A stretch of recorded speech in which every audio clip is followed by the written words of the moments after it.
Hey everyone, we're doing comparing populations today. So first thing, real quick review. We're looking at measures of center and measures of variation. So measures of center, they try to tell you the middle of your data. So that's mean, median, mode, if you remember back to that. Mean is like finding the average of your numbers. So you basically add all your numbers together and divide it by how many you have, right? Median is where you put your numbers in order from least to greatest, and then you look at the middle number. And then mode is the most common number that you have. The measures of variation are focused on how spread out your data is.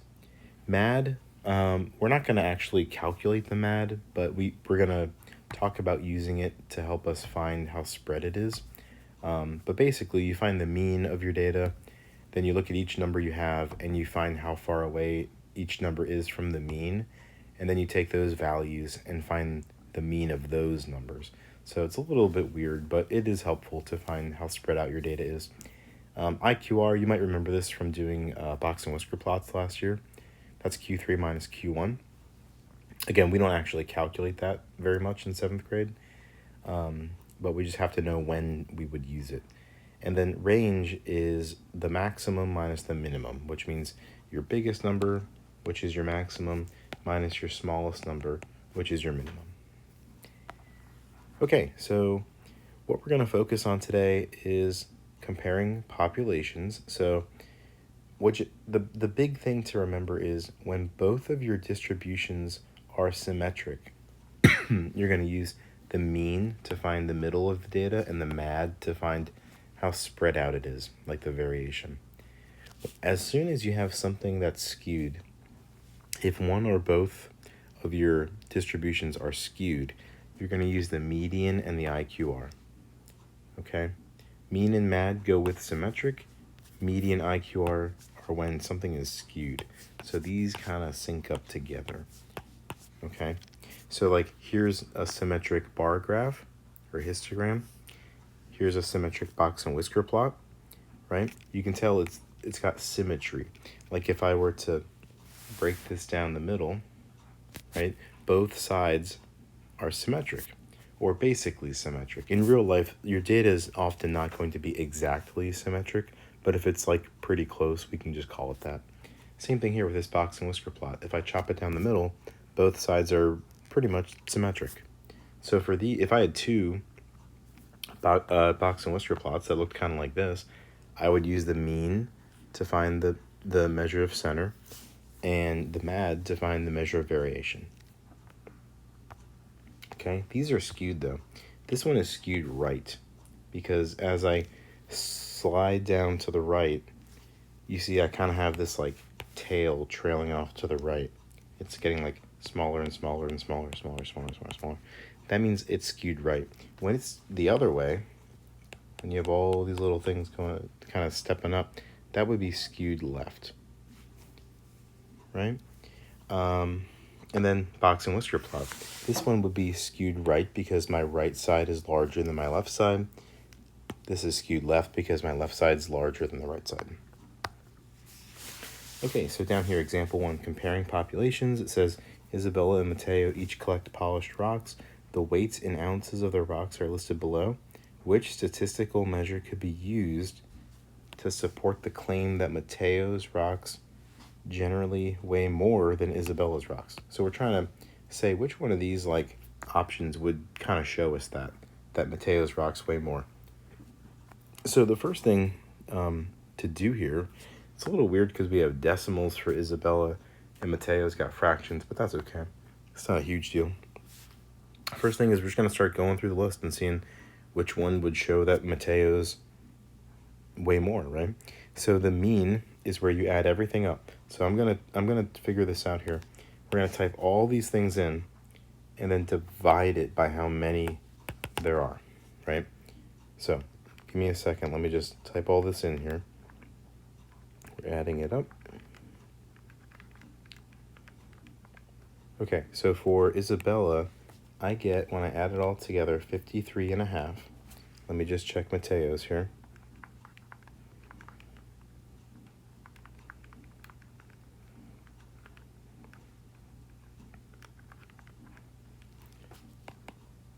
56.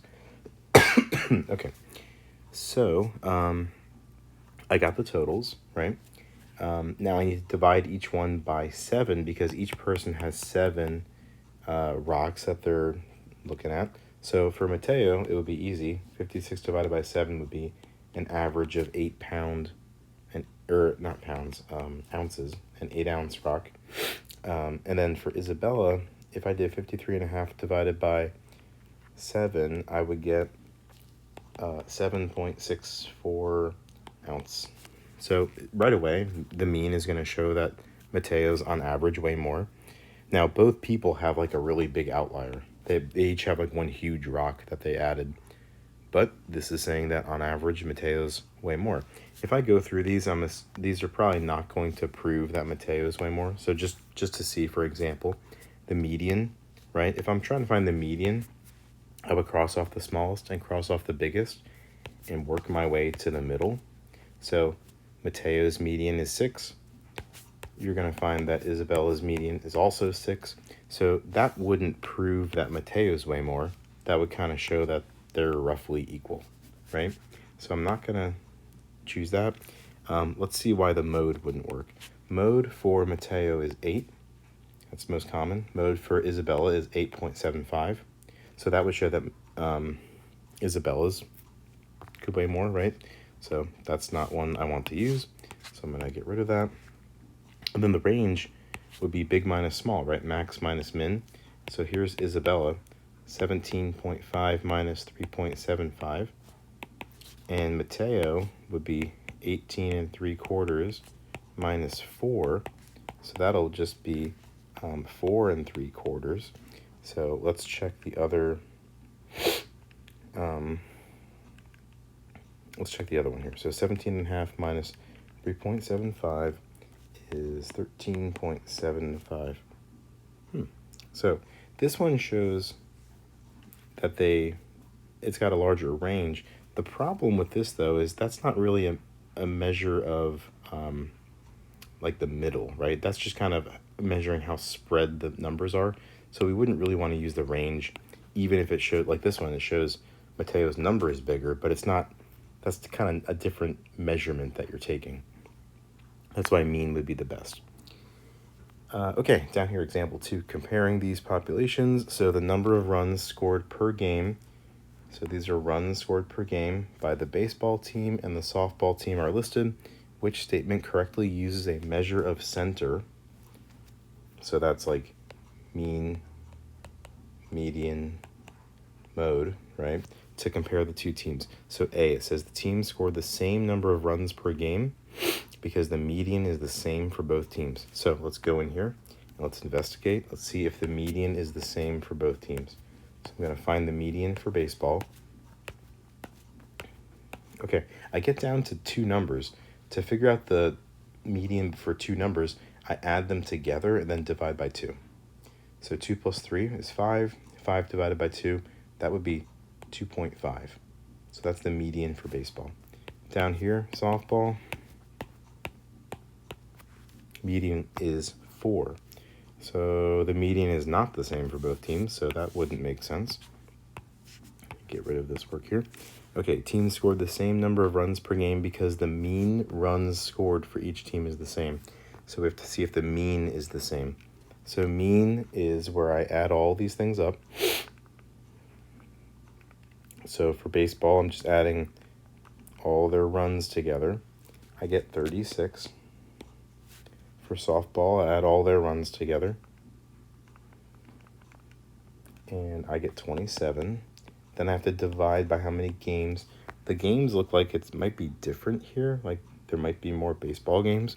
So let's see. Baseball, we've got 1, 2, 3, 4, 5, 6, 7, 8, 9, 10, 11, 12.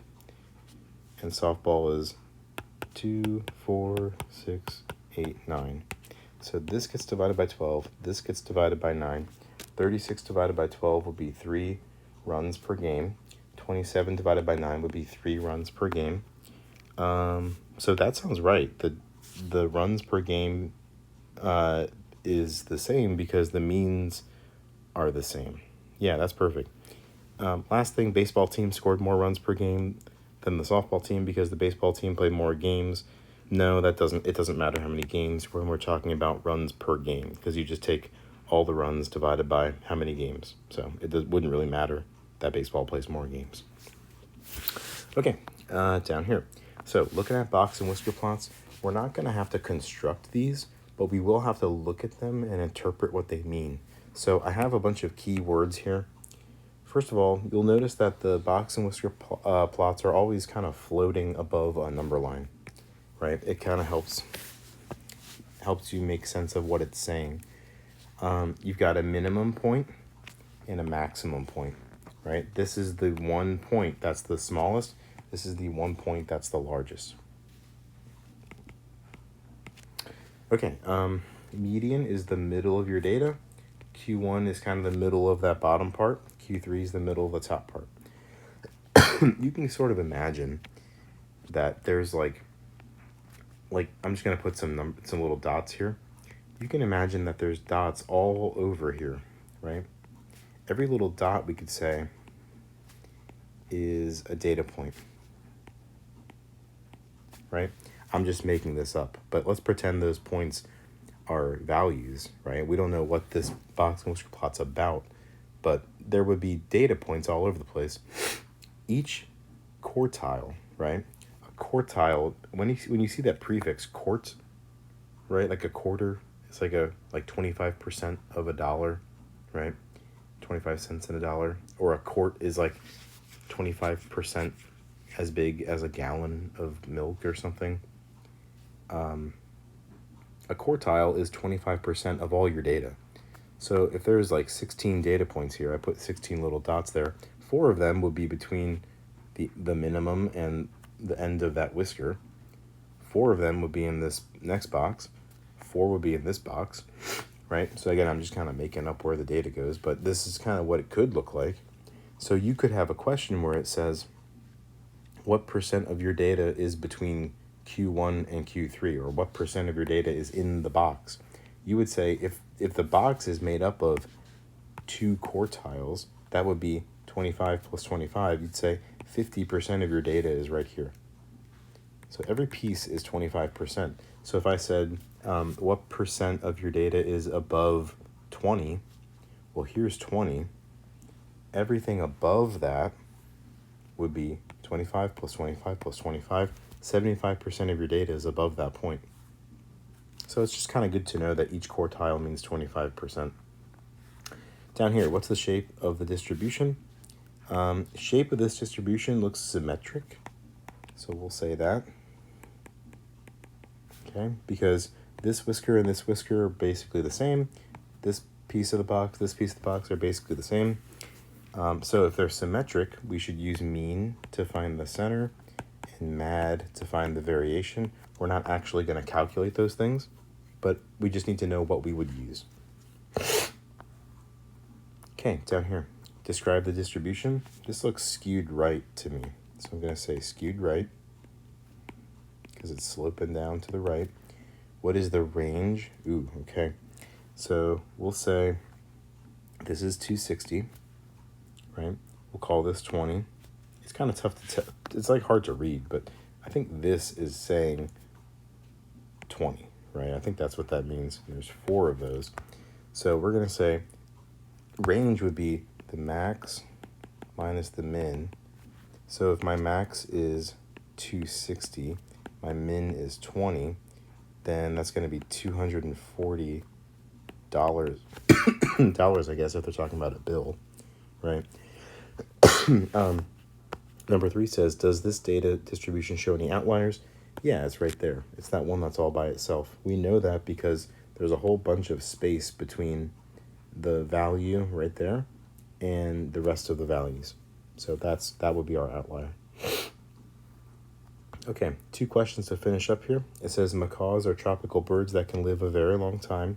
The box plot below shows the lifespan in years of a random sample of macaws that live in captivity and a random sample that live, this should say, in the wild, right? Okay. Captivity means they live in a zoo or somebody's house or something. Wild is obviously just out in the forest or whatever. So which pieces of information can be gathered? Choose all that apply.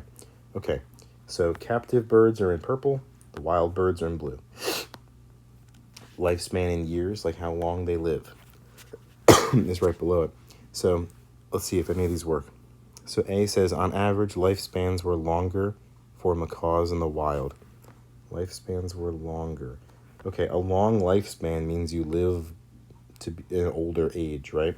So these are the captive birds. 50% of the captive birds live longer than the longest wild living bird, right? So we're going to say that's actually not true.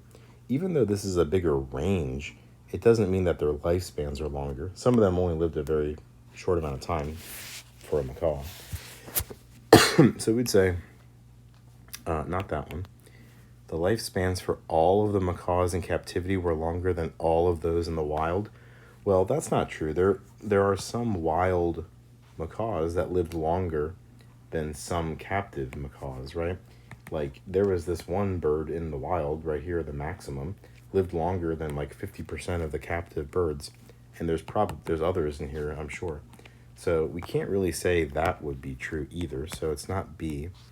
The lifespans for the macaws in the wild varied noticeably more. Yeah, that's true. The wild birds had a range of like 32 years up to like 78-ish years. That's a pretty big spread of years. The captive birds generally live between like 66 to 84-ish. It's a much tighter range. Like none of them died super young. So we're going to say that is true. And since we picked that, we can't pick D. Okay, one last question. Histogram below show the mass in kilograms of the offensive linemen on the University of Mount Union. That's this team. And the University of Alabama, right there. Which piece of info can be gathered? Choose all that apply. Okay, linemen who play for Mount Union have more mass on average. So the bigger the mass, the more you'd have on this side, right? So if we compare these two things, that doesn't seem to be true. It seems like Alabama generally has linemen with a higher mass. So we're going to say not that one, right? Because they've got two players over 150 kilograms. Mount Union has 0. They've got 4 people like above 140. Mount Union only has 2, right? They got like 8 guys at this one. They only have 6. So it's looking like Alabama's got some bigger guys. B says all of the Alabama linemen have more mass than all of the Mount Union linemen. That would mean that like the biggest Mount Union guy would be smaller than the smallest Alabama guy. But that's not true, right? Because you've got these guys that are between 140 to 150. That's bigger than these guys, right? And that's bigger than these guys. So that wouldn't be true. This would be a none of the above. All right, see you guys later. Have a good day.